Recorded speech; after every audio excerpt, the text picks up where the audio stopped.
di Special Edition dimana kita hanya akan membahas satu tema saja. Yes. Apa tema hari ini, Son? Tema hari ini adalah orang-orang yang dipecat ya, tapi malah jadi sukses. Waduh, kok bisa sudah dipecat malah jadi sukses, Son? Wah, berarti lingkungan kerjanya mungkin Syat. Bosnya melakukan kesalahan besar ini, Son. Wah, seperti itu. Tapi kan bos gak pernah salah Syat. Atau sekretaris bosnya jangan-jangan yang salah. Tadi manipulasi. Pernah lihat HP bosnya katanya. Tidak. Emoji direktur. Oh iya. Ronaldo. Well yet. Gara-gara Ronaldo ya. Well yet. Gitu, ya kan? Jangan bos itu bisa salah juga berarti ya? Iya. Bisa salah Tapi juga. selama ini gak pernah salah bos ya. Ya kan? Tapi ternyata pernah salah. Ternyata. Dan buktinya adalah cerita-cerita ini. Karena ini kita sudah mengumpulkan orang-orang yang dia ternyata setelah dipecat malah karirnya malah luar biasa. Dan terkenal lagi. Dan ini orang-orang terkenal, semuanya saya hormati di perjalanan karir mereka ini, ya kan? Karena seru banget ceritanya, sumpah gak bohong. Ya ini mungkin bisa jadi motivasi kepada kalian terutama yang sedang Ambang dipecat? Ambang dipecat atau tergulung startup gitu ya. Terkena layoff. Tergulung startup mungkin ini bisa menjadi semangat untuk kalian semua, oke? Karena kalian harus tetap semangat dan tetap berkarya. Mudah-mudahan bisa sukses. Oke, selamat datang di Special Edition dari Di atas 12.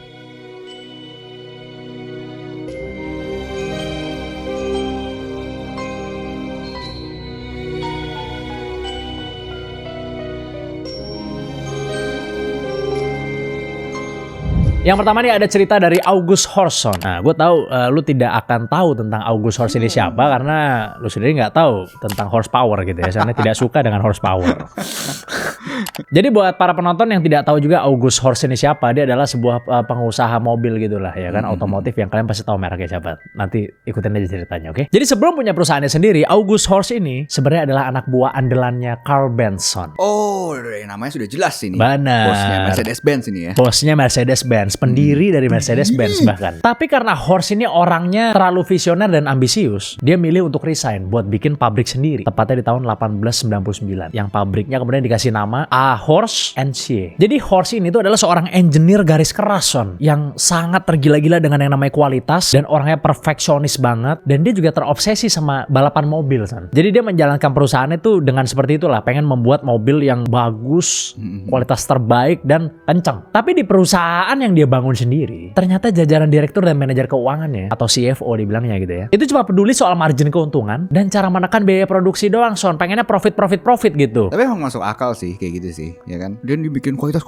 tapi budgetnya mana? Dia manajer kita ngomong gitu. Loh, kamu ngapain pakai mic itu? Ganti dong mic 200 juta. Nah, Kan kualitas yang penting, budget. tapi kan manajernya bukan yang duduk di sini. Itu kan dia yang bikin. Oh gitu. Iya dong, beda dong. Iya. Beda dong. Tapi emang selalu ada seperti itu, ya kan? Iya. Perseteruan antara orang yang mencari uang sama yang berkarya. Marketing kan maunya entertain. Orang finance-nya ngamuk. Gak ada hubungannya sini kan inovator dan orang keuangan. Maksudnya Kenapa antar marketing divisi. entertain Antar divisi ini maksudnya. bawa gimana gitu. Puncaknya terjadi di tahun 1909 setelah perdebatan panjang soal mesin yang gagal di balapan dan dana yang dianggap boros karena mungkin research and development terus kan. Para pemegang saham bersekongkol, Son. Akhirnya mereka melakukan voting dan memutuskan untuk menendang August Horst keluar dari perusahaannya sendiri, Son. Wah, itu didiriin sama dia juga. Iya. Kan tadi bilang dia kan kerja di bawahnya Mercedes-Benz, Iya. terus keluar bikin pabrik sendiri. Gue kira staff doang. Kan pasti narik investor, tapi dia orangnya perfeksionis banget. Investor pengennya duit, dia ditendang dari perusahaannya sendiri, gila kan? Bisa sih. Tentunya Horst langsung ngamuk banget, Son. Gak pakai lama, sebulan kemudian dia ngediriin sebuah perusahaan baru, persis di kota yang sama, Son. Perusahaan barunya itu dinamai August Horst Automobil Werke GmbH. Asik, kan kayak apa namanya BMW, kepanjangannya apa BMW? Bayerische Motoren Werke. Asik. Motorworks, Bayerische kayak dari kota Bayer berarti. Disinilah dewan direksi perusahaan lamanya main kotor, Son. Mereka kemudian menuntut Horst ke pengadilan dengan tuduhan pelanggaran hak cipta. Kata mereka, nama Horst itu udah jadi merek dagang perusahaannya mereka dong. Jadi Horst gak boleh pakai dong di perusahaan barunya gitu kan. Tapi kan masalahnya itu kan nama keluarganya si August Horst, ya kan? Masa dia nggak boleh pakai nama belakangnya sendiri gitu kan buat nama perusahaan. Tapi sialnya pengadilan di Jerman itu memenangkan perusahaan lamanya si August. Akhirnya Horst resmi dilarang dipakai sama si August Horst sendiri. Dalam keadaan frustrasi, Horst akhirnya ngadain rapat darurat di apartemen temannya. Namanya Franz Fickenscher. Buat nyari nama baru gitulah rapatnya, ya kan. Mereka kemudian buntu, Son. Bingung namain apa nih ya. Nama mobilnya SMK udah kepake sama dia. Maung. Ya kan? Maung pakai. Di sudut ruangan itu, anak dari Franz ini lagi ngerjain PR bahasa Latin gitu. Sambil nguping obrolan bokapnya sama si Horst. Anak ini tiba-tiba ngomong, Son. Kata Horst dalam bahasa Jerman tuh kan artinya mendengar. Kenapa nggak diterjemahin ke bahasa Latin aja? Tahu nggak bahasa Latin yang mendengar apa? Audi. Waduh. Audi. Ruangan langsung hening. August Horst pun langsung sadar kalau ide bocah itu keren banget gitu. Akhirnya diambil namanya. Nama perusahaannya si Horst yang baru itu dirubah menjadi Audi Automobil Werke GmbH. Saya nggak tahu GmbH itu apaan sebenarnya. GmbH itu kan? Iya. Sering banget. Pakai pasti bahasa Jerman. Jangan kayak TBK gitu kali ya. Tapi nggak TBK lah. Itu kan berarti udah IPO. Kalau TBK gimana sih? Ini baru buka pabrik. Nggak ada 10 tahun sudah IPO. Bisa. Keren sini. Iya. Ternyata GmbH itu artinya PT, Son. Nah, PT, perseroan terbatas. Iya. Jadi ya udah dibangun deh tuh perusahaannya Audi di tahun 1910. Nah, ini ada cerita tentang balas dendamnya nih, Son nih, yang seru nih. Jadi 2 dekade kemudian atau 20 tahun ya, saat krisis ekonomi Great Depression menghantam Eropa, perusahaan mobil pada kolaps waktu itu. Nah, untuk menyelamatkan industri, 4 perusahaan mobil Jerman akhirnya memutuskan untuk merger. Siapa aja 4 perusahaan itu? Yang pertama ada DKW namanya. Terus Wanderer, Audi, dan Horst. Perusahaan lamanya August Horst. Iya. Yang dulu pernah pecat dia nih, ya kan? Gabung. Akhirnya gabungan dari 4 merek mobil ini itu menghasilkan satu entitas baru yang bernama Auto Union yang dilambangkan dengan logo 4 cincin, logonya Audi sekarang. Oh gitu. Yang saling terkait. Gitu. Jadi mungkin yang awalnya si Audi emang sendiri itu logonya belum itu kali ya. Belum logonya. Ya kan, pas udah jadi Auto Union, baru tak. Tapi dia namanya itu logonya Audi. Iya, tapi kenapa milihnya namanya Audi ya? Jadi ya yang pilih ya. Dari 4 itu kan anggapannya lu sebagai misalnya pemimpin dari salah satu perusahaan itu gitu kan. Karena Audi yang paling mendominasi daripada 3 perusahaan lainnya, Son. Makanya itu dia balas dendamnya. Karena Audi yang paling mendominasi, akhirnya ya Audi yang ngambil itu semua. Yang lainnya kalah, ketelan, kegulung. Ya kan? Makanya kalau orang nanya gitu, kenapa logonya itu ada 4 cincin? Karena dulunya dia sempat gabung sama 4 perusahaan mobil, Son. Keren banget ya.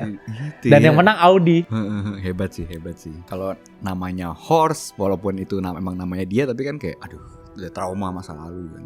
Tapi keren juga sih sebenarnya sih, kayak orang ngomong ini horsepower-nya berapa? Dia bisa bikin marketingnya kayak horse-nya tuh bukan horse kuda, horsepower bisa juga. Keren juga sih. Tapi dari sisi ego kayaknya Audi lah. Tapi sejarahnya luar biasa ya. Cincin 4 itu ya ternyata ya. Gokil sih. Ya kan logonya. Filosofinya ternyata ya. Luar biasa gitu.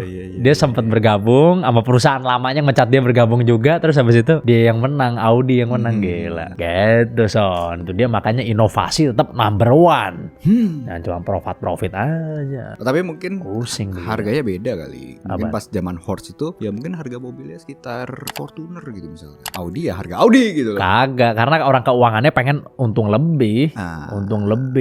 Pengen. Padahal sebenarnya jadi dikasih fitur gimmick yang banyak ya kan. Tapi kualitas mobilnya gampang rusak ya tidak. Gitu. Biar suku cadang ngalir terus begitu Son caranya Son. Kalau mau punya perusahaan mobil yang cash flow-nya jalan terus. Iya. Oh tenang aja Pak, kalau kaki-kaki rusak murah kok kaki-kakinya merek ini. Tapi bolak-balik bengkel dari dia. Gitu. Tapi Audi emang oke ya, emang top ya. Bagus lah Audi lah, bagus lah. Dia pernah kerja sama Mercedes-Benz juga sebelumnya. Iya. Ya mobil di Jerman 3 biji lah yang bersaing lah ya kan. Mercedes-Benz, Audi sama BMW, tapi Audi paling bawah emang. Mungkin kelasnya juga beda kali ya, apa sama?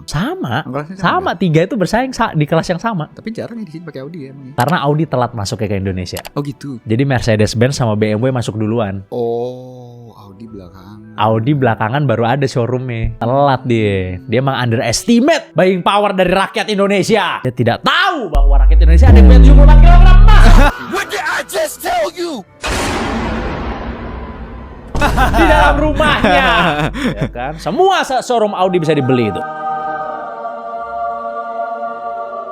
Nah, dan main-main Anda. Karena kalau di Amerika banyak yang pakai Audi ya kan. Banyak loh. Mungkin. Kayak gue waktu banyak atau sama dengan yang pakai BMW dan Mercy? Oh itu gue gak tahu sih. Soalnya waktu gue main GTA 5 itu kan baru main aja. Pas mobil dikasih awal-awal loh kok Audi. Game. Lala, bukan dunia nyata.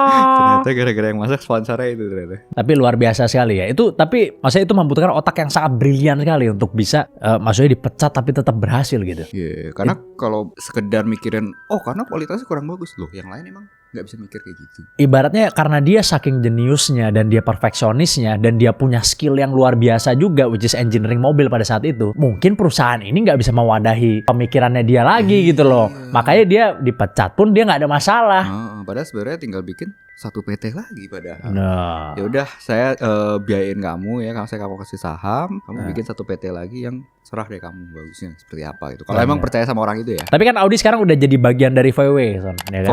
Volkswagen ya kan? Kan Volkswagen kan acquire mobil banyak sekali. banyak dan mewah-mewah ya. Mewah-mewah, Porsche juga sekarang di bawah Volkswagen. Bentley itu. Bentley. Wah, gila sih. Dua itu aja udah sinting. Iya, sekarang Volkswagen mungkin salah satu perusahaan mobil paling besar di Jerman saat ini ya. Kalau BMW kan beda dia. Dia kan BMW kan bawahnya kan ada Rolls-Royce ya kan, Mini Cooper, Gila ya. sama Alpina. Dia ngambil tiga Dia brand itu. produksi gitu kali Yang ya. dimakan sama dia lah ibaratnya brandnya. Kan Mini kan awal mulai dari Inggris tuh, diambil sama dia sekarang. Kemarin gue jadi ingat berita apa, orang naik Mini Cooper kan, terus ada orang ribut di jalan, orang nggak tahu ribut datang ke mobilnya, cadar ini spionnya dipatahin pak. Oh iya, gue lihat tuh ya, LCGC yang matain ya. Kayaknya iya deh. Iya, gue lihat. Cari Mini Gila. Cooper dihajar gitu cuy. Iya. Akhirnya dihajar sama ini Lauren Lee itu. Yang orang yang matain itu ya. Kan dia punya akun sosmed yang nangkap-nangkapin orang brutal di jalanan. Oh iya. Sama dia didatengin. Didatengin. Terus dia main? Wah, Diajak ribut gitu. acret mukanya. Enggak bener diajak ribut lah, maksudnya ini aja kayak ditangkap dibawa polisi pak. Oh iya. Dibawa polisi. Masih bawa polisi sih orang-orang begitulah, panas-panasan di Panas jalan itu. ya. Wow. Sekarang Mini Coopernya berapa sih yang baru? 1M lebih semuanya kan? 1 M lebih kayaknya. Dia yang countryman. Terakhir campaignnya sekarang manggil apa cewek-cewek pilates ya, suruh lihat gue di IG. Cewek-cewek pilates suruh foto-foto di mobilnya, pinter juga nih Mini Cooper gue bilang. Pinter juga nih gue bilang. Tapi emang oke sih. Gue pengen kayaknya suatu saat punya Mini Cooper gitu. Pengen lah. Chill, enak gitu kan. Terus klasik gitu kan. Menurut gue sangat tidak manly sih, tapi ya Oh, tiap gitu. orang punya selera masing-masing sih. Cewek itu menurut gue mobil cewek tuh. Cewek itu ya. Mini Cooper mobil cewek menurut gue ya. Menurut gue. Kalau Mercy nggak ada ya berarti ya, cuman AMG doang. Tapi kalau Mini kan mesti engkol-engkol itu masih kan. Sampai sekarang kan Engkol-engkol apaan? ditahan kan. Bisa buat jendela gitu. Nggak tahu ya. Kan- Harusnya pasti ada pencetannya. Masa ngengkol-ngengkol? Seingat gue Mini itu maksudnya Nggak inget, bukan saya ingat kali gitu. Udah lanjut aja deh pembicaraannya. Nggak inget, Enggak, bukan saya maksudnya ingat. yang terkenal ininya itu gara-gara dia nahan semua fiturnya itu supaya klasik kayak zaman dulu gitu. Oh, supaya kelihatan vintage. Kelihatan vintage. Iya, Tapi bisa sebenarnya masih aja. dibikin jadul gitu. Alasan mah dibikin-bikin aja. Bisa. Iya, saya sengaja supaya antiknya bisa aja, bisa. Ferrari Testarossa baru nahan-nahan. Nah yang selanjutnya nih Chat, gue akan ceritakan tentang kalau ini tokoh yang sangat legend sekali. Sebuah motivator kurang lebih sudah membicarakan orang ini. Wah, siapa itu? Ini adalah Colonel Sanders. Wah, Colonel Sanders. KFC ini ya, Yang agak mainstream dikit dulu ya. yang agak mainstream Iya, dulu deh. karena kita tidak akan memasukkan misalnya Steve Jobs. Aduh. Itu di kelas kampus kita minimal sudah dibahas 5 kali itu. Kisah Steve Jobs itu ya kan. Masuk ditendang dari Apple, membuat Pixar, lalu diambil lagi oleh Apple. Iya kan? Jadi ternyata sih Colonel Sanders ini sampai punya julukan Raja Dipecat. Kalau Colonel Sanders ini yang sering diomongin sama orang bukan dipecatnya kan? Oh iya. Karena keberhasilan dia yang di umurnya umur tua. yang tua. Kalau ini cerita dipecatnya nih, seru nih. Jadi jauh sebelum dia memakai jas putihnya itu, masa muda dari Harlan Sanders itu berantakan banget ya. Karena ternyata dia itu orangnya super emosian, Sangat emosian, temperamen ya. api-api, Wah. temperamen sekali. Mayoritas yang sukses gitu sih. Banyak yang begitu. Banyak Steve yang Jobs begitu juga ya. kayak gitu orangnya. Iya kan? Karena gini, kalau misalnya orang pinter ya, suka nggak sabar kalau melihat orang lain nggak bisa keep up gitu. Biasanya begitu banyak kan. Iya. Kalau udah kelewatan pinter banget gitu. Contohnya nih, dia itu dulu pernah jadi pengacara, tapi karirnya itu hancur gara-gara dia berantem sampai baku hantam Chat, sama kliennya, Pak. Buset dah. Padahal dia pengacara. Dibayar Kliennya gitu. dipukulin, dianya harus nyewa pengacara dong abis itu. Wah, Ya kan? di tengah ruang sidang lagi. Aduh. Bukti di mana-mana itu. Terus dia pernah kerja juga jadi buruh pemadam kebakaran. Random banget ya dari pengacara jadi pemadam kebakaran. Iya, di kereta api waktu itu. Tapi dipecat lagi karena adu jotos sama Waduh. rekan kerjanya, Pak. Orangnya temperamental ya ternyata ya. Gue udah tahu nih. Orangnya emosian taunya. Emosian marah ya. Terus satu lagi dia jadi agen asuransi jiwa. Kalau itu nggak sempat adu pukul sih, cuma Membanting iPad doang. kalau itu. karena Impuk lawan iPad. bos dia. Oh, ngelawan bos. Lawan bos. Pokoknya sampai umur dia 40 tahun ya. Siklus hidupnya cuma ya udah kerja, berantem, dipecat. Pindah ke bidang lain, Iya. pindah ke bidang lain gitu terus ya. Gitu terus. Di umurnya yang ke 40 tahun ya, di sekitar tahun 1930 ini, dia itu akhirnya buka pom bensin di daerah Corbin, Kentucky. Abis itu buat nambah penghasilan, dia itu masak ayam goreng ya. Buat orang-orang yang mampir gitu lah. Oh, oke. Mungkin kayak pom bensin kan suka ada minimarketnya, biar bisa ngisi bensin sekalian beli ayam dong gitu ya. Nah, Ternyata makanannya laku keras ya. Bensinnya malah kurang laku ternyata. Waduh. Isinya gini lagi. Oke Pak, bentar ya. Apa tuh? Biar cepet turun bensinnya. Wah, itu mah Pertamini ya. Bentar ya. Enggak, ini bukan botolan nih, bukan. Tapi saingannya seorang pemilik pom bensin yang bernama Matt Stewart itu nggak terima sih. Si Matt ini bahkan sering dengan sengaja nih ya ngecat ulang papan iklan pom bensin milik Sanders itu untuk nutupin penunjuk jalannya, Zat. Belum pakai guide tuh ya yang. Kenapa warung saya sepi? Kok ini bener-bener Ketutup dari jalan ya kan? bener-bener sengaja ini. Saya fisik, beneran secara setiap fisik. saya sering lewat sini tapi kok saya nggak pernah lihat warung Anda. Nah puncaknya Sanders itu ngajak karyawan-karyawan pom bensinnya itu, Zat. Bos, Zat.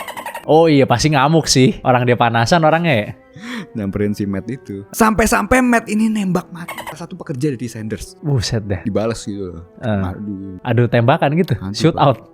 Udah kayak dealer gila ini. Pablo Escobar gimana Sanders ini. Terus si Sanders ini ngebales kan, nembak si Matt itu, Pak. Nah bahunya. Hasilnya Matt ini dipenjara seumur hidup. Karena yang tadi ya. Yes. Nah kalau si Sanders aman karena alasannya bela diri ya kan. Kira nguasain tuh pasarnya pom bensin pada saat itu. Karena si Matt ditangkap jadi pom bensin tutup. Iya. Wilayahnya udah Sanders yang megang nih. Iya. Rebutan area. Tapi lucunya ya orang tetap fokusnya ke ayam gorengnya dia malah, Pak. Malah suka banget sama ayam gorengnya ya. Saking suksesnya, gubernur dari Kentucky sampai ngasih dia gelar kehormatan kolonel, Pak. Wah gila. Dipanggil kolonel ya. Panggilnya kolonel. Bener. Jadi giveaway nih Kalau sini kan suka kolonelnya. Chief. Asik. Asik. Bener Bagaimana Chief? Gimana, Chief? Asik. Enggak, kok ini Oh, sono. Gimana kolonel? Asik. Sekali lagi gubernur Kentucky itu, Kentucky adalah daerah di Amerika ya, bukan gubernurnya KFC ya. Oh iya. Tapi sayangnya jalannya nggak semulus itu, Pak. Di awal tahun 1950-an ada petaka yang datang, Syed. Apa itu? Pemerintah Amerika membangun jalan tol antar negara bagian, yaitu spesifiknya Interstate 75 ya, yang bypass atau ngelewatin kotanya. Jadi orang nggak ada yang mampir lagi ke Kentucky. Nah, tiba-tiba nggak ada lagi yang Nasibnya lewat. seperti telur asin nih yang di Brebes, bener nggak? Waktu itu sempat rame. Kira-kira? Siapa yang membeli telur asin di Brebes nih karena ada tol Jawa? Nah, ini sempat rame. Iya. Mirip nih nasibnya deh. Akhirnya di rest area ternyata lah orang jualannya. Karena emang bener pas di rest area itu orang jualan telur berbes itu bener telur asin. Di usia dia yang ke-65 tahun, Sanders terpaksa menjual semua asetnya. Bisnisnya mati total ya, Pak. Waduh. Itu juga demi membayar utang. Pokoknya dia jatuh miskin lah. Dan cuma hidup mengandalkan cek dana pensiun dari pemerintah.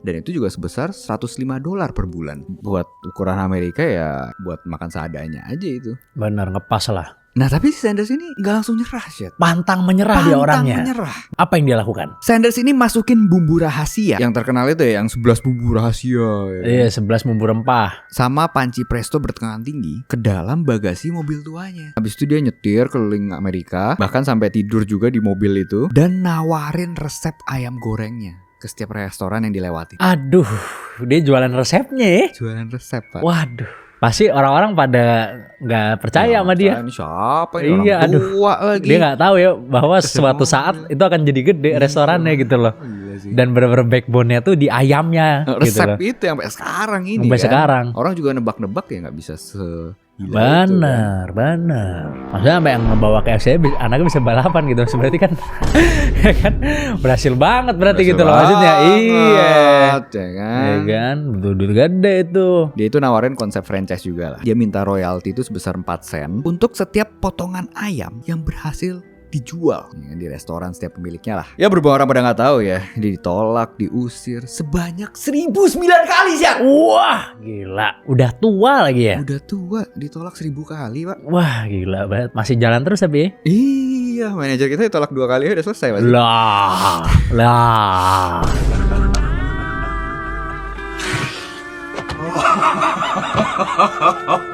Akhirnya pada percobaan yang berkali-kali itu, ada sebuah restoran di Utah yang setuju sih. Setelah mencoba berkali-kali ya, Nah, ada yang mau oke, juga. saya coba. Saya beri kamu royalti 4 sen tadi per setiap satu ayam yang pakai resep kamu Yang pakai masaknya resep dia, laku. yes. Tapi sayangnya diubah dikit resepnya gampang. Tidak, namanya diganti. Jadi geprek apa son? Enggak ya, ini beneran dia. Ini dia apa? Amanah ini. Oh. Bisnisnya amanah. Oh. Jadi lahirlah nama Kentucky Fried Chicken dari restoran ya mitranya ini yang di Oke. Utah ini. Dari satu restoran itu, konsep franchise KFC meledak ya ke seluruh Amerika dan akhirnya seluruh dunia. Sampai akhirnya di usianya yang ke-73 tahun, dia menjual perusahaan KFC senilai $2 juta. Nilai yang sangat fantastis di tahun 1964. Tapi ya dia tetap digaji seumur hidup sebagai brand ambassador dan wajahnya KFC gitu kan. Oh, berarti bukan punya dia sebenarnya KFC ya? Dijual akhirnya. Maksudnya Dia dikonsepkannya orang lain yang mengkonsepkan KFC itu kan, bukan punya dia itu. Jadi anggapannya yang pinter ini Resepnya resep dia padahal. resepnya dia, emang resep dia, tapi yang kayaknya marketing awalnya ini atau yang gede ini Yang punya pemikiran. mitranya ini. Iya, mitranya. Mitranya yang Iya. hebat. Sama dengan McD. Sama halnya dengan McD. Iya kan? McD kan yang gedein kan bukan pendiri McD. Ada seorang sales mesin es krim namanya Ray Kroc. Oke. Yang gedein dia, yang Iya, bikin iya, McD itu jadi franchise. Awalnya yang punya perusahaannya sukses, tapi dia nggak mau franchise banyak karena merasa kualitasnya nggak akan sama. Akhirnya dibikinin sistemnya supaya kualitasnya bisa sama tuh di semua tempat McD sama si Ray Kroc ini.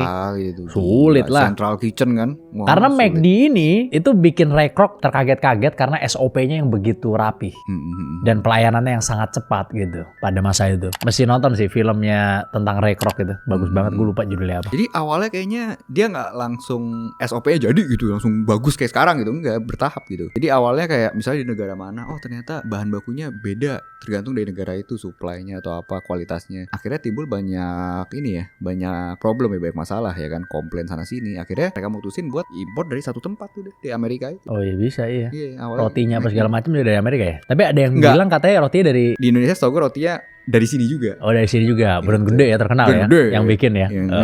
Penonton harusnya tahu nih kalau kita sebut ya. Iya. Iya. Tapi KFC emang tumpuannya itu di ayamnya emang dari dulu. Iya. Enak Pak. Ayamnya emang Bagus enak. Gua banget. akuin di Indonesia ayam paling enak salah satu KFC sih. Oh, Untuk THW fast food sih. ya. THW sih. AW yang spicy kalau gue paling suka. Ya sama lah. Salah satu. Nah, tapi kalau KFC, gue selalu pesannya original. Kalau spicy keprank, Mbak.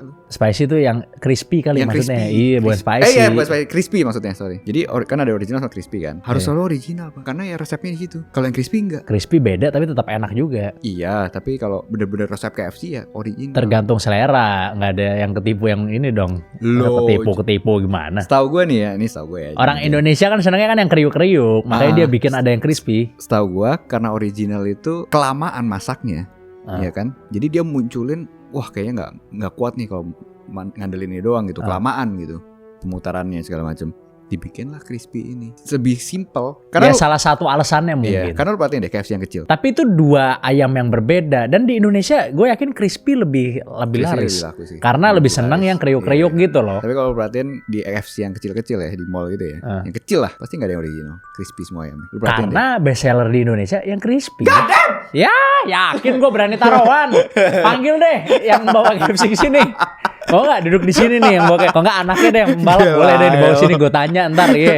Gue tanya pasti kasih yang crispy yang laku di Indo. Karena orang Indo pasti lebih seneng yang kriuk-kriuk. Gue yakin. Emang yang original enak juga. Ya selanjutnya ini ada J.K. Rowling, Son, penulis buku dari Harry Potter dan juga salah satu backsound yang kita pakai di setiap episode kita. Ya kan? Iya. Di awal umur 20-an, nama aslinya tuh Joanne Rowling sebenarnya. Oke. Kaknya mana? Belum kidding dia waktu itu. Iya. Nah, dia ini kerja sebagai sekretaris di kantor Amnesty International di London, Son. Jadi kerjaan dia ini itu harusnya ngurusin jadwal, ngetik dokumen dan jadi notulen rapat, Son. Oh, sekretaris banget nih ya. Sekretaris banget, standar. Tapi masalahnya, Son, isi kepala dari Joanne itu terlalu liar, Son. Jadi di saat jam kantor, bukannya dia ngetik dokumen penting, bosnya tuh sering banget mergokin dia lagi bengong, Son, natap jendela. Ngelamun. Atau diem-diem ngetik gitu, Son. Ternyata pas dicek, waduh, dia malah ngetik cerita fiksi di dalam komputer kantornya, coba. Buka tab lain, loh surat resign. Bener.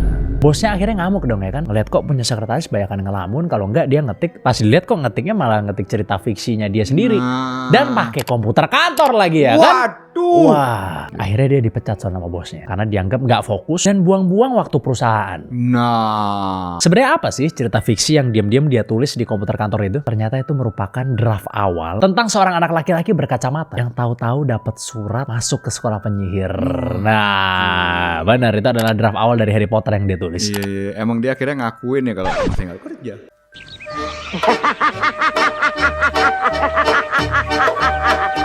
Nah. Saya nulis cerita fiksi. Tapi ternyata hidupnya itu benar-benar masuk ke fase rock bottom, Son. Dimana dipecat dari kantornya itu ternyata cuma pemanasan dari rentetan neraka yang akan dihadapi di hidupnya. Karena setelah dia dipecat, dalam waktu yang singkat, ibunya meninggal dunia, Son. Aduh. Setelah lama berjuang melawan penyakit mematikan yang bernama multiple sclerosis. Joanne tentunya sangat terpukul karena ibunya belum sempat baca novel tulisannya dia yang Harry Potter itu. Akhirnya dia kabur ke Portugal buat jadi guru bahasa Inggris, Son. Standar banget ya, pasti di IF itu kalau di Indonesia di IF tuh biasanya. Ya kan? Di sana dia menikah dan punya satu anak perempuan, tapi pernikahannya hancur lebur karena dia mengalami KDRT, Son. Aduh. Dia sampai harus kabur keluar rumah sambil membawa bayinya, Son. Kemudian Joanne pulang ke Inggris, tepatnya ke Edinburgh sebagai single mother. Terus pengangguran, nggak punya rumah juga. Dan harus hidup dari uang tunjangan sosial pemerintah atau welfare. Oke. Kalau orang sana ngomongnya. Dia kemudian didiagnosis depresi klinis parah dan sempat mempertimbangkan untuk bunuh. Tapi uniknya nih, Son, nih, ya kan? Ternyata perasaan depresi dia saat itu menjadi salah satu landasan dari pembuatan karakter di Harry Potter yang terkenal banget, namanya Dementor. Jadi perasaan depresi yang menghisap kebahagiaannya dia itu sama dengan Dementor yang menghisap nyawa orang kan? Iya kan? Karena apartemennya yang kecil itu tidak memiliki mesin pemanas yang memadai di tengah musim dingin Skotlandia. Dia sering banget membawa bayinya jalan-jalan pakai stroller sampai bayinya ketiduran. Begitu bayinya tidur, dia bakal melipir ke kafe-kafe murah. Salah satu yang paling legendarisnya tuh ada namanya The Elephant House. Di sana dia cuma pesan satu cangkir kopi paling murah aja gitu. Terus habis itu ya duduk berjam-jam, numpang penghangat ruangan sambil nulis kelanjutan dari Harry Potter. Pakai mesin tik tua gitu, atau di atas tisu atau di atas kertas gitu-gitu lah. Iya, itu kok untungnya di Inggris tuh. Coba di sini. Di Scotland tadi ya. Ya sama sih, Inggris makan United Kingdom ya. Scotland bagian dari United Kingdom. Kalau di sini kita ketemu J.K. Rowling di jangan-jangan. Nah, ya kan. Kalau Jensen Huang saja kegultik ya kan ya. Nah, ya kan. Jensen Huang apa Jensen gak ada Huang gitu kan. Aduh. Tapi tetap Makan digultik. air minumnya Fiji. Itu pertama kali ya. Saya tarik kata-kata saya lagi. Dalam sejarah gultik itu ada orang bawa botol Fiji itu baru itu doang. Baru pertama kali. Benar. Setelah naskah Harry Potter and the Philosopher's Stone selesai, perjuangannya belum berakhir, Son. Karena dia ngirim naskah itu ke 12 penerbit besar di Inggris. Tapi sayangnya, ke-12 penerbit tersebut itu menolak mentah-mentah, Son. Semuanya. Naskah tersebut, semuanya. Alasan mereka adalah buku anak-anak tentang penyihir itu terlalu panjang, kuno, dan gak akan laku katanya. Wah. Lah. Keajaibannya itu baru datang di percobaan yang ke-13, di mana sebuah penerbit kecil yang bernama Bloomsbury setuju menerbitkan bukunya. Itu pun bukan karena editornya suka, tapi karena chairman dari penerbit itu iseng ngebawa naskah bab pertamanya ke rumah dan anak perempuannya yang berumur 8 tahun ngebaca kan. Kemudian anaknya ini suka banget, Son, ternyata sama tulisannya J.K. Rowling itu. Sih. Langsung nagih, mana bab selanjutnya katanya. Gila. Karena seorang anak umur 8 tahun ini suka, Bloomsbury akhirnya mau nyetak bukunya. Itu pun dengan bayaran yang sangat kecil, sekitar 1.500 pound pada masa itu. Buat dapat buku Harry Potter yang pertama. Dan cuma nyetak 500 kopi doang bukunya. Cetakan pertama 500 kopi doang, lu bayangin. Gila sih. Bos penerbit bahkan menasihati Joanne, ini kamu cari kerjaan tetap deh. Buku anak-anak mah gak bakal bisa bikin kamu kaya. Kalau fast forward ke hari ini, bos penerbit yang nyuruh dia buat nyari kerjaan lain, itu pasti nyesel kan ngelihat keberhasilan dari J.K. Rowling. Harry Potter akhirnya meledak menjadi fenomena dan salah satu budaya pop terbesar di dunia yang sudah terjual lebih dari 500 juta kopi, Son. Gila sih Mas. Gila ya. Diadaptasi jadi 8 film blockbuster. Terus ada theme parknya juga di Universal Studios. Merchandise-nya juga banyak. Dan ada game-nya juga ya kan. Di HP, di PC segala macam. Bahkan bukan cuma di Universal kan, di Disneyland juga ada. Ada. Yang di Jepang lah, at least gue pernah naik waktu itu. Hingga akhirnya J.K. Rowling tuh menjadi penulis pertama dalam sejarah yang kekayaannya menembus angka $1 miliar. $1 miliar penulis. Bilioner itu udah ya. Bener, udah bilioner dari lama. Sinting sih itu. Gila banget Itu kan. pasti yang 12 perusahaannya yang nolak. publisher itu Nyesel banget. setiap kali ngelewatkan ya kan stasiun keretanya kan pasti ada tuh yang Harry Potter itu kan. Iya. Yang 9/3/4 ya tapi itu. Oh iya. Kan ada tuh. Selalu ada. Gila, nangis tuh. Nangis lah langsung. Gila sampai jadi series, ada seriesnya kan. Sekarang bikin lagi, sekarang di remake lagi. Iya, Si- wah gila itu Wah. IP. Itu udah gak usah kerja lagi udah. Nggak usah kerja Dari abis lagi buku itu udah selesai udah menurut gua mah. Itu aja pasti ada lanjutannya kan? Yang ini Nggak. Fantastic Beasts Oh ya, Fantastic Beasts tuh kayaknya prequel apa gimana gitu ya. prequel benar. Iya, sebelumnya berarti bukan Sebelumnya, lanjutannya. Itu bikin lagi. Iya. Wah sih. Gila lah. IP-nya ya kan. Iya. Jualan tongkat di Disneyland satunya jutaan ya kan. Tongkat kayu itu lu tahu nggak? Iya. Jual-jual kan di Disneyland kan. Gila Dan makanya. laku lagi, loyal Laku, semua lagi orang-orang. loyal. Gamenya Loyal. juga meledak juga. Gamenya lagi, Hogwarts meledak. Legacy. Iya, Hogwarts Legacy ya, Hogwarts Legacy meledak. sinting. Parah, Terus parah. apa namanya? Ya filmnya juga ditunggu-tunggu kan yang baru kan. Walaupun cast-nya Walaupun agak kontroversial. questionable, ya. Agak kontroversial, tapi tetap ditunggu-tunggu juga. Tetap ditunggu-tunggu. Iya. Orang pasti nonton juga. Karena tetap. loyal, fansnya loyal banget. Iya. Gila. Luar biasa makanya gila nih J.K. Rowling nih gue bilang nih. Ternyata bener-bener dari hancur banget ya hidupnya ya. Banget tuh, Gila. Ternyata dari Joanne Rowling berubah jadi J.K. Rowling ya sekarang namanya ya. Lebih kayaknya dia ada nama tengahnya deh, kaknya itu. Mungkin kadang orang penulis kan ada nama-nama ini kali ya. Mungkin kita nongol di sini lah. Kenapa namanya J.K. Rowling? You see me rolling, Waduh. they hate it. Sick. Sekarang gitu lah gue deh. Yang selanjutnya Siat, ada Anna Wintour. Oh, Anna Wintour terkenal banget nih. Nah. Ya kan dia merupakan pemimpin redaksi dari salah satu majalah fashion terbaik dan terbesar di dunia sampai saat ini yang bernama Vogue Magazine. Selalu pakai Mimpi kacamata. dari semua model itu. Selalu pakai kacamata dia. Jadi di tahun 1975 saat Anna Wintour ini masih berusia 25 tahun ya. Dia itu pindah Siat dari London ke New York. Dia dapat pekerjaan bergengsi lah sebagai junior fashion editor di majalah saingan Vogue pada saat itu, yaitu Harper's Bazaar. Oh. Si Anna ini punya visi yang jauh berbeda aja sama tren di tahun 70-an. Di saat majalah lain itu majang foto model yang posenya itu cantik dan anggun di studio, Anna ini malah nyuruh fotografernya buat ngambil gambar model dengan gaya yang agresif dan edgy. Bahkan cenderung aneh sih. Oh iya. Salah satu sesi foto yang paling fatal adalah ketika dia memotret haute couture, yaitu baju super mewah dan mahal lah. Tapi dikasih konsepnya urban dan agak kumuh. Dulu nggak berani begitu orang-orang. Nggak Pengennya berani, Pak. anggun kelihatan Ya, kayak pasti-pasti apa? aja lah. Eksklusif gitu kan. Bos Harper Bazaar pada saat itu, Min Mackem, dia marah lah ngeliat hasil fotonya. Bener. Berani-berani si Anna ini. Hanya dalam waktu 9 bulan, Anna Wintour langsung dipecat. Alasannya ini sakit banget lah buat seorang fashion editor ya. Dia bilang konsep dan idenya dianggap terlalu aneh, gak bisa dipahami sama pembaca Amerika. Dan yang parahnya nih, tidak fashionable. Wah. Kacau itu. Nah ini kalau orang biasa yang dipecat dari perusahaan besar ya kan, pada saat itu kan kayak Harper's Bazaar itu harusnya kan depresi. Tapi Anna Wintour egonya terlalu gede ya. Nah beda nih si Anna ini. Sampai dia gak nangis juga Pak. Dia cuma ngerasa bosnya gak punya selera. Iya, goblok nih bos gua gitu. Dan gak paham masa depan nih. Sampai dalam sebuah wawancara nih bertahun-tahun kemudian, si Anna ini bilang setiap orang harus ngerasain dipecat minimal sekali seumur hidup Pak. Penting tuh ya. Penting tuh katanya itu. Life lesson tuh. Katanya itu maksa buat lo ngaca, ngelakuin evaluasi dan bangkit. Ya mungkin bebas ya antara dipecat atau bangkrut atau rock bottom lah sekali lah. Tapi uniknya di situ dia nggak ngubah gayanya sama sekali. Dia malah agresif mempromosikan visinya dia yang edgy itu. Akhirnya setelah dipecat, Anna itu pindah ke majalah lain yang lebih kecil lah, sini Viva dan New York pada saat itu. Sebelum akhirnya pindah ke rivalnya dari si Harper's Bazaar itu, yaitu Vogue. Lebih tepatnya British Vogue ya. Terus dia pindah ke US Vogue. Di majalah saingannya ini, insting Anna yang dulu dianggap aneh malah dipuja-puja Siat. Pembalasan dendam terbesar itu terjadi saat dia akhirnya diangkat menjadi editor in chief dari US Vogue di tahun 1988. Emang gebrakannya dia apa sih, ya kan? Buat cover pertamanya. Kalau yang lain kan biasa kan paling majang foto close up, terus pakai model fashion mewah. Si Anna ini memajang foto full body dari model Michaela Berchu dari Israel. Yang bikin gila, model tuh dipakaikan jaket haute couture seharga $10.000, tapi bawahannya cuma pakai jeans murah seharga $50. Waduh, Uniqlo itu yang dipakai kayaknya. Pajara kali. Pihak percetakan bahkan sampai nelpon kantor majalahnya karena ngira ada kesalahan cetak foto nih. Soalnya pada saat itu menggabungkan barang mewah gitu ya dengan barang jalanan atau murah itu dianggap tabu dan aneh. Tapi ternyata cover itu merevolusi dunia mode atau fashion selamanya Sian. Wah. Akhirnya cover itu meledak ya kan. Dan si Anna Wintour ini jadi wanita paling powerful di industri mode global. Dan dia ikonik banget tuh kalau duduk di fashion show itu kan dia pakai kacamata hitam, ya kan, rambut bob. Seluruh desainer pasti akan nahan napas ngeliat dia. Takut sama dia. Bahkan kalau dia cuma tersenyum tipis aja nih, koleksi desainer tuh bakal laku keras. Terus kalau dia diem atau sampai keluar ruangan nih, karir dari desainernya sudah pasti tamat Pak. Iya. Emang ini banget powerful banget dia di dunia fashion. Terus ya bos Harper's Bazaar itu yang dulu mencat dia, ya udah nggak ada yang tahu lagi namanya, udah hilangnya. Bener. Kesalahan terbesar dari bos Harper's Bazaar ya. Terus sadis itu ya sih. Sadis banget Anna Wintour emang kan.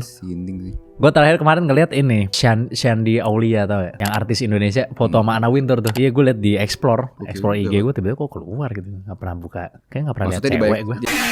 Dan cewek-cewek lain kok tiba-tiba ada Anna Wintour gitu ya? Enggak, bukan. Oh, gitu. Maksudnya gue gak pernah ada cewek, biasanya di explore. Gue kok tiba-tiba keluar di om gue. Hah? Tiba-tiba keluar ya Sandy Aulia lagi. Kamera gadem. Kan biasanya isinya mobil semua explore gue gitu. Kok tiba-tiba ada Sandy Aulia gitu. Agak bingung dia. Tapi dia foto sama Anna Wintour salah satunya. Di ajang fashion di Milan kali mungkin ya. Keren. Anna Wintour memang salah satu wanita paling paling powerful ya di dunia fashion. Dan ternyata dia pernah dipecat juga zaman dulu. Tapi sekali lagi dia dipecat karena dia punya idealisme yang tinggi. Sering terjadi gitu ya. Karena Iya. idealisme tinggi dipecat sering sih. Karena idealisme yang tinggi, bukan karena keteledoran, bener. No. Nah, ya kan. Tapi bukan berarti karena keteledoran Anda tidak akan menjadi sukses ya. Itu Betul. bukan berarti kalau kita bisa berkaca setelahnya. Seperti katanya tadi siapa? Anna Wintour tadi. Anna Wintour ya kan. Bahwa kita harus merasakan dipecat sekali ya seumur hidup ya. Intinya yang penting harus bisa mengaca ya kan. Sehingga kita bisa berkaca gitu kan. Evaluasi diri. Iya ya kan? benar. Begitulah kira-kira quote dari Anna Wintour tadi. Yes. Jadi silahkan untuk Anda yang sekarang sedang bekerja, carilah momen dipecat gitu ya, supaya Anda bisa sukses gitu ya Don ya, oke?